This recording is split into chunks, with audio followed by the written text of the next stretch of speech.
Okay, the video I want to go through today involves proteins, and more particularly the question, what is a protein?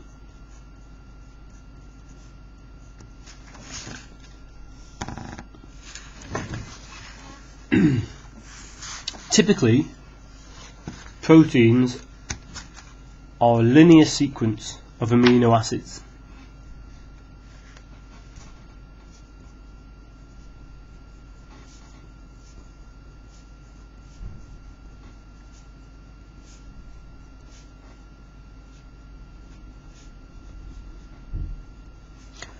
And what do I mean by an amino acid? Well, they have the chemical structure of an amine, hence the name amino, and a carboxylic acid, hence the name amino acid, and they have an R group of some description in between.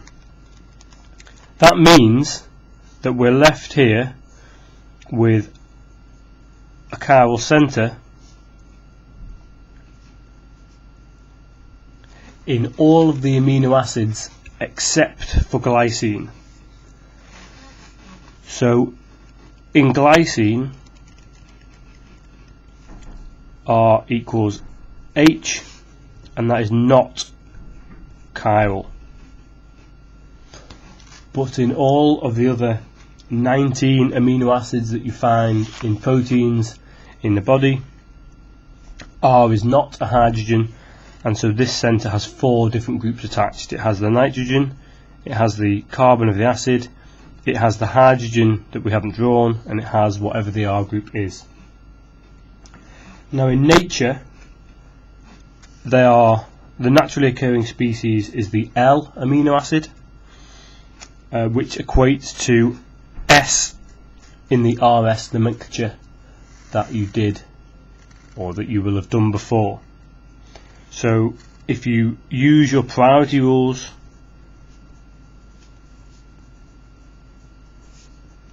to designate the chiral center,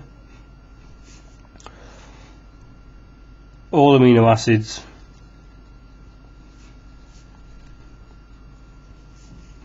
from the proteinogenic list of 20, they are all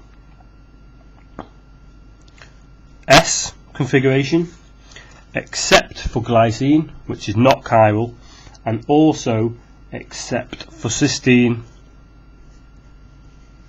So except for glycine, which is not chiral, and cysteine,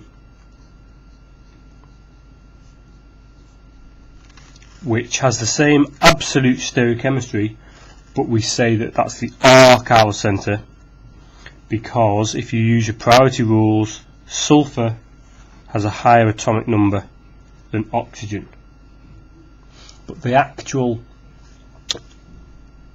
three-dimensional orientation space is the same. It's just because of the way we name chiral centers, it changes from R to S. If you don't understand that, have a look at one of my other videos on the YouTube channel and you'll see how to name chiral centers.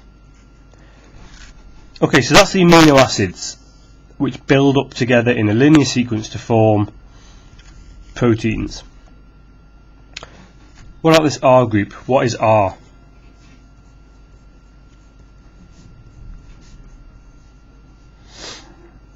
Okay, well, R can be a variety of things, and they are typically groups which are either hydrophobic,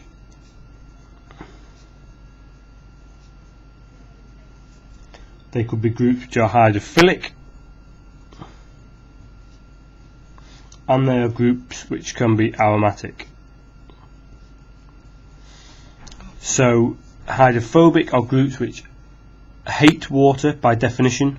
They tend to be greasy alkyl chains, so it could be things like a methyl group. It could be so you could have the two bonds there, you could have a methyl group, you could have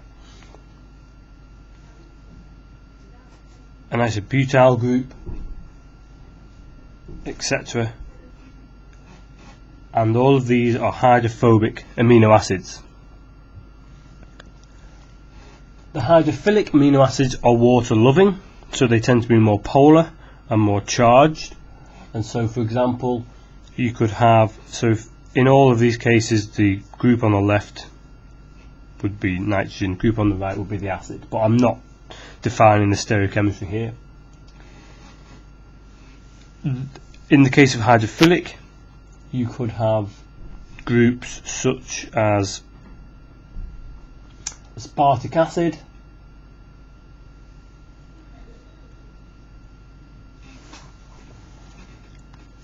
and other charged species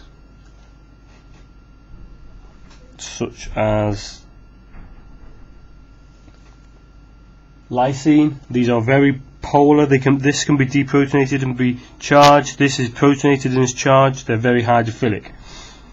Or you can have the aromatic amino acids such as phenylalanine, tyrosine, where you have a benzene ring or some kind of aromatic substituent as that R group.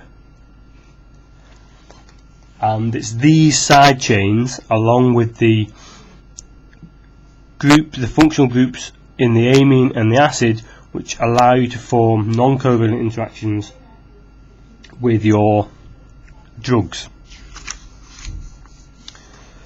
So, once you have defined that a protein is a linear sequence of amino acids which is folded up, we know that those amino acids are all chiral apart from glycine, and we now know what type of groups the R group could be. And again, there are 19 side chains in typical proteinogenic amino acids.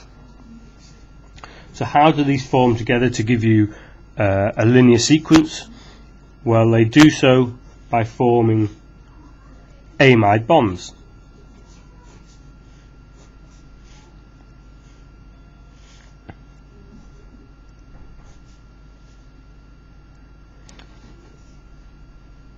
And I just had mind blank.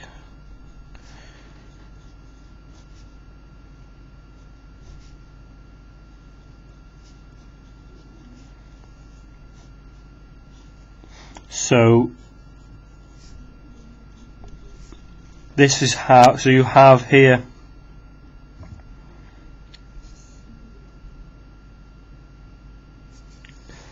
an amide bond, another amide bond there, and another amide bond there.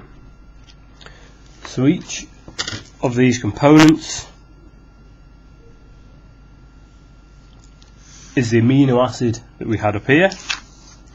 The R group sticking off is a variety of different side chains, and you should have a look yourself for all of the different hydrophobic, hydrophilic and aromatic side chains that they can be. And then this unit is repeated, so again we have another one over here, so this would be a dipeptide, and this continues until you have proteins of varying length. So here, if you have two amino acids, it would be a dipeptide. 3 would be a tripeptide, etc. And then for information, if you have 51 amino acids in a chain, depending on which of those 51 amino acids are linked together and in which order, you get insulin. So insulin is a 51 amino acid chain, but it's a very specific sequence of amino acids in exactly the right order. Beta lactamase, the enzyme which hydrolyzes the beta lactam antibiotics, has more than 250 amino acids in it, and on average in humans there are about 470 amino acids in an average protein.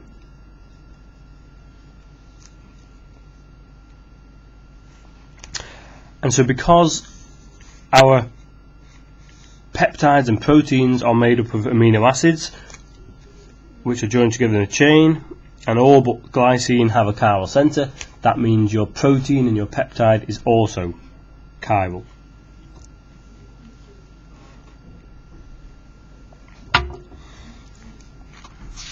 Okay, so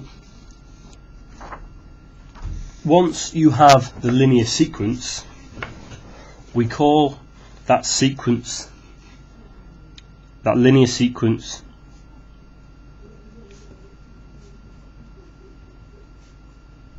the primary sequence.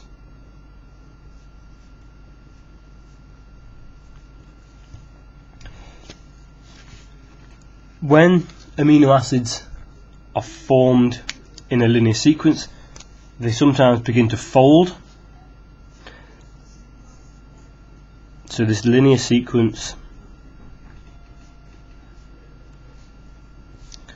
can fold, and then you get the secondary structure, and this secondary structure can either be what we call beta sheets, alpha helixes or helices, beta turns,